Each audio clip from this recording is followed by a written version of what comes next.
দিকে তাকাই, আল্লাহ ও কি জামা পরছে এটা, আমরা তাকাই, তাহলে পুরুষ তো স্বাভাবিক। আমি মনে করি এখানে নারীর ব্যর্থতা।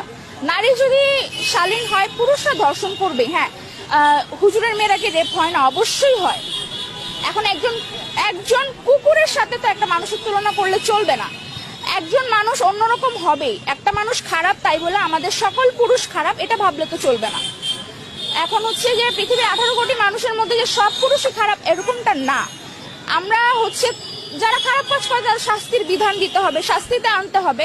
ছেলে কিন্তু মেয়ের মতো দেখতে লাগে, মেয়ে কিন্তু ছেলের মতো দেখতে লাগে। ওরা যে আসলে কি চায় ওরা নিজেই জানে না। ওরা আজকে এখানে প্রতিবাদ করে, কালকে আবার আরেক জায়গায় যায় অন্য এক প্রতিবাদ করবে। ওরা কি চায় ওরা নিজে জানে না।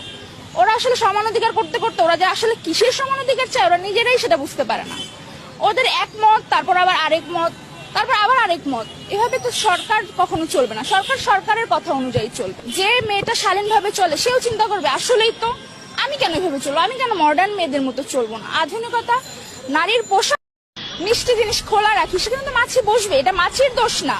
আমি খুলে রাখছি, আমাকে আমার নিরাপত্তাটা এনশিওর করতে হবে, আমাকে আমার নিরাপত্তাটা যে আমি নিরাপদ এটা।